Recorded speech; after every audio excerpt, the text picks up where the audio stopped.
आज के क्लास में हम पढ़ेंगे जीन अभिव्यक्ति का नियमन, जिसको इंग्लिश में बुलाता है रेगुलेशन ऑफ जीन एक्सप्रेशन।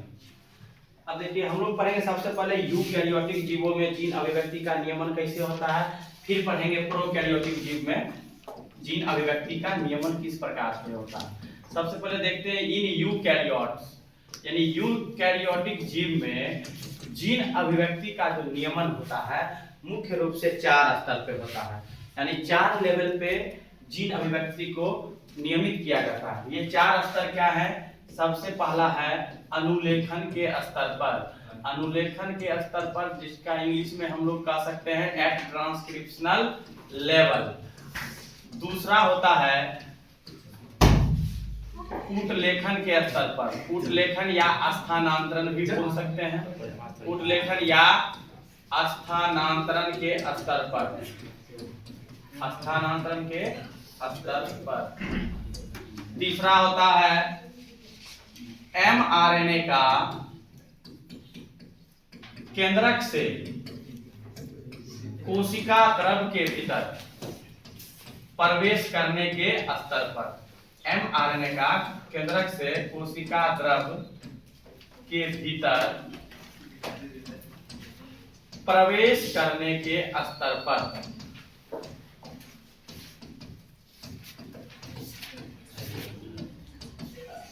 और चौथा आप लोग को बताए हैं, जो चौथा स्तर जो होता है वह संसाधन के स्तर पे होता है। संसाधन के स्तर पर, ठीक है। इन 4 स्तरों पर जीन अभिव्यक्ति को नियमित किया जाता है। सबसे पहले देखेंगे कूटलेखन के स्तर पर यानी eight transcriptional level.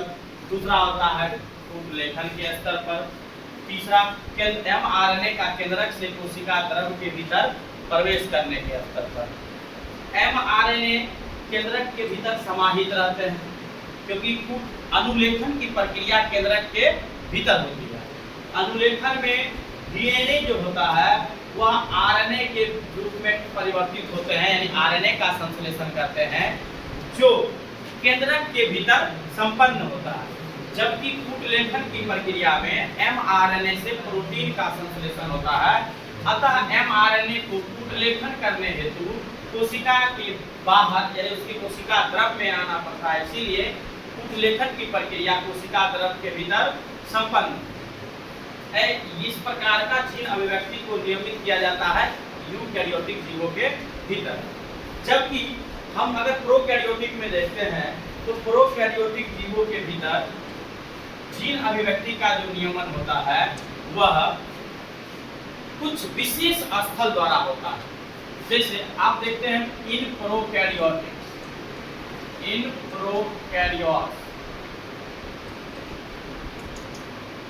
All the bacteria, जितने भी बैक्टीरिया होते हैं किसके अंतर्गत आते हैं? प्रोकैरियोटिक के अंतर्गत आते हैं। तो बायोलॉजी में सबसे कॉमन बैक्टीरिया जिसका यूज किया जाता है जिसका नाम है इकोलाई बैक्टीरिया, जिसको हम बताएं जिसे बायोलॉजी का दुलरवा बैक्टीरिया भी कहा जाता है। तो इकोलाई बैक्टीरिया के भीतर जीन अभिव्यक्ति का नियमन करने हेतु कुछ विशेष स्थल पाए जाते हैं। कुछ विशेष स्थल मतलब उसके भीतर कुछ विशेष प्रकार के जीन होते हैं जो उसके भीतर जितना भी अभिव्यक्ति का नियमन होता है यानी एक्सप्रेस कैरेक्टर होते हैं उसको रेगुलेट किया जाता है। तो वैसे जीन जो प्रोकैरियोटिक के भीतर जीन अभिव्यक्ति को नियमित करते हैं उन सभी जीवों को नियामक जीन भी कहा जाता है, जिसको इंग्लिश में हम रेगुलेटरी जीन के नाम से जानते हैं, जिसको आई जीन के नाम से भी जाना जाता है, जो इनहिबिटरी जीन भी कहा जाता है। जैसे इकोलाई बैक्टीरिया के भीतर इसके भीतर उपापचय के लिए यानी इसके पोषण के लिए लैक्टोज की आवश्यकता होती है, यानी लैक्टोज के माध्यम में इकोलाई बैक्टीरिया अपना कॉलोनी डेवलप करता है। उसके भीतर एनर्जी का फॉर्मेशन एटीपी के रूप में होता है। तो लैक्टोज का यह उपापचय क्रिया इकोलाई के भीतर एक विशेष प्रकार के एंजाइम के द्वारा होता है, जिस एंजाइम का नाम होता है बीटा गैलेक्टोसाइडेज एंजाइम।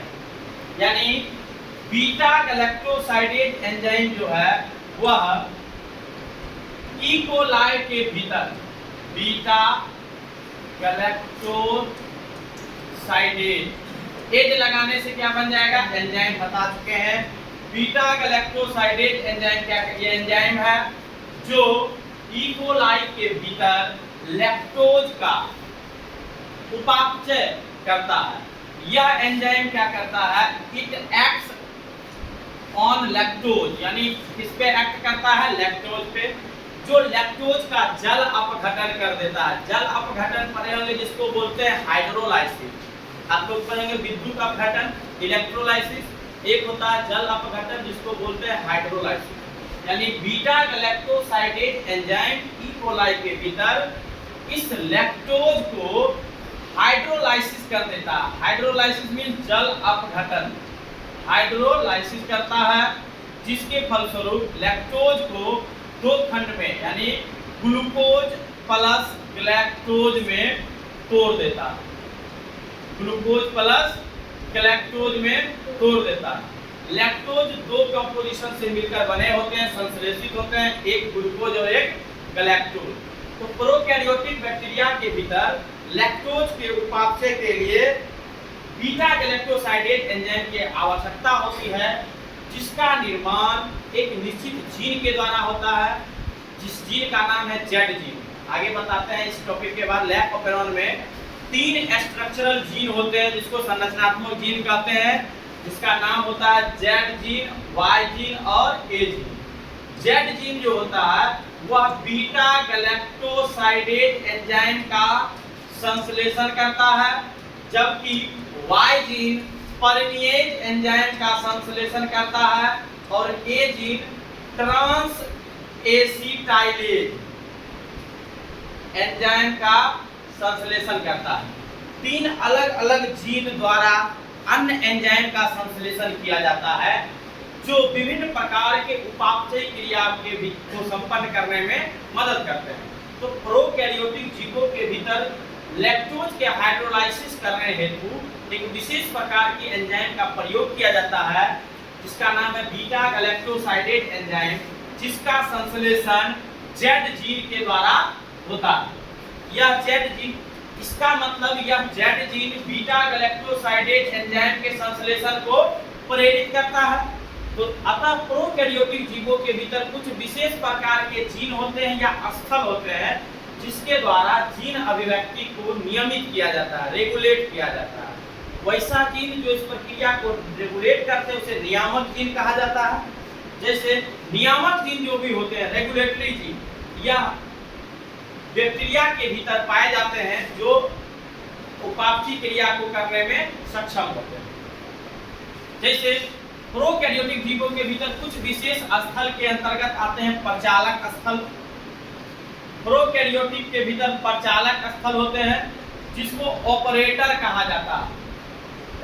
ऑपेरॉन भी कहा जाता है प्रचालक को, और उस स्थल को ऑपेरॉन साइट भी कहा जाता है, जिससे जीन अभिव्यक्ति को नियमित किया जाता है। प्रचालक स्थल हमेशा दमनकारी भाग से जुड़ता है। दमनकारी भाग में दमनकारी जीन पाया जाता है। दमनकारी जीन को हम आई जीन से भी सूचित करते हैं, जिसका पूरा नाम होता है इनहिबिटरी जीन, या इसी को रेगुलेटरी जीन यानी नियामक जीन भी कहा जाता है। तो दमनकारी भाग में जो भी जीन पाए जाते हैं उसे दमनकारी जीन कहते हैं, जो हमेशा किसी भी स्थिति में दमनकारी प्रोटीन का ही संश्लेषण करते हैं। ठीक है, अब इसका एग्जाम्पल होता है lac operon. Lac operon gene अभिव्यक्ति का नियमन का एक उदाहरण होता है, जिसको हम अगले टॉपिक में पढ़ेंगे। यहाँ तक समझ में आ गया? अब देखते हैं हम लैक ऑपेरॉन क्या होता है। लैक ऑपेरॉन कंसेप्ट को समझते हैं। ऑपेरॉन मॉडल जो होता है, लैक ऑपेरॉन, जिसको हिंदी में कहा जाता है लैक प्रचालक। लैक प्रचालक, इस मॉडल को सबसे पहले एक वैज्ञानिक द्वारा दिया गया था, जिसका नाम था जैकोब तथा मोनार्ड। यानी lac operon concept given by किसके द्वारा दिया गया था? जैकोब एंड मोनार्ड के द्वारा।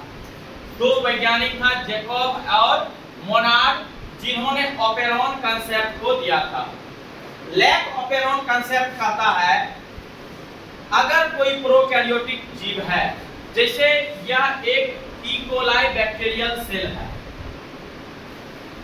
इकोलाई बैक्टीरियल सेल है, इकोलाई बैक्टीरिया के भीतर ये प्रोकैरियोटिक है तो इसमें न्यूक्लियस अब्सेंट रहेगा, केंद्रक अनुपस्थित रहता है, जिसके भीतर जो डीएनए होता है वह उसी के कोशिका द्रव में बिखरे हुए रहते हैं।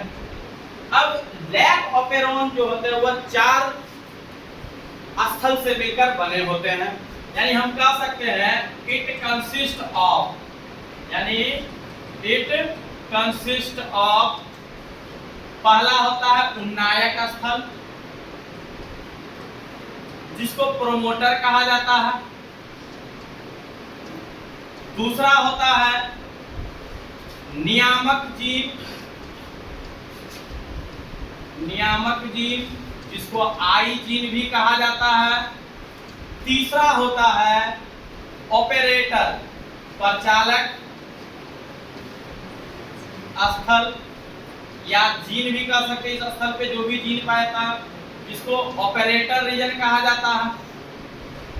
और चौथा नंबर पे होता है संरचनात्मक जीन, संरचनात्मक जीन जिसको इंग्लिश में कहा जाता है स्ट्रक्चरल जीन, स्ट्रक्चरल जीन, ठीक है। संरचनात्मक जीन जो होते हैं वह 3 प्रकार के होते हैं। इकोलाई बैक्टीरिया के भीतर 3 प्रकार के संरचनात्मक जीन पाए जाते हैं, Z, Y और A, ठीक है। जैसे मान लीजिए इस साइड हम लिख देते हैं जीन, एक साइड लिख देते हैं एंजाइम और एक साइड लिखते हैं उसका फंक्शन, क्या फंक्शन है बताइए। सबसे पहले इसके भीतर एक जीन पाया जाता है जेड जीन, यह संरचनात्मक जीन है। 3 संरचनात्मक जीन होते हैं, जेड जीन, वाई जीन और ए जीन। तो मैंने बताया था जेड जीन कौन सा एंजाइम का संश्लेषण करता है, beta galactosidase enzyme. Z gene हमेशा बीटा गैलेक्टोसाइडेज एंजाइम का संश्लेषण करता है, जिसका फंक्शन क्या है, hydrolysis of lactose, hydrolysis of lactose.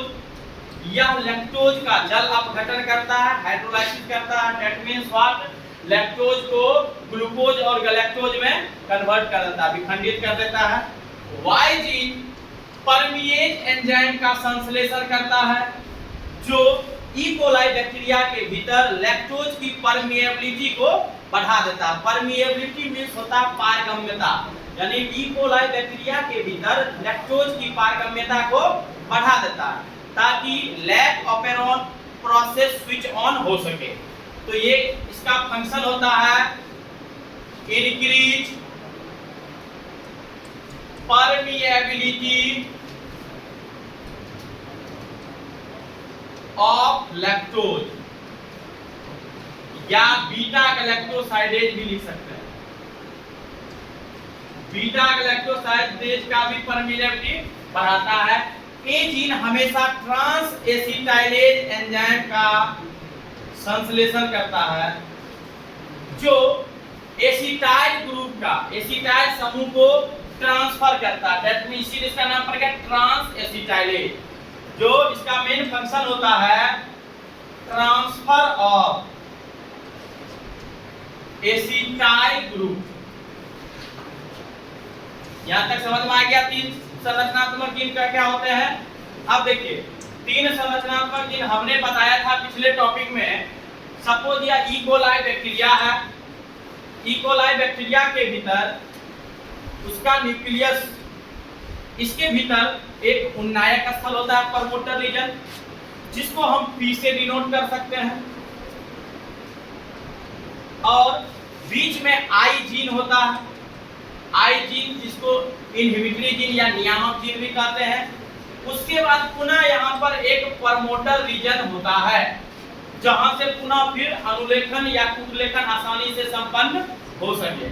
उसके बाद आता है प्रचालक स्तर, दैट मींस ऑपरेटर रीजन, जो इस प्रोसेस को जहां से ऑपरेट किया जाता है। उसके बाद इसके भीतर 3 संरचनात्मक जीन होते हैं। कौन कौन तो बताए थे? जेड जीन, वाई जीन और ए जीन।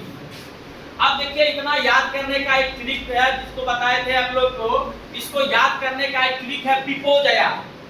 आप लोग याद रखिएगा, पिपोजया, पिपोजया, पिपोजया ट्रिक याद रखिएगा। पिपोजया से याद हो जाएगा पी से प्रोमोटर, आई से इनहिबिटरी जीन, पी से फिर प्रोमोटर, ओ से ऑपरेटर और Z Y A structural gene.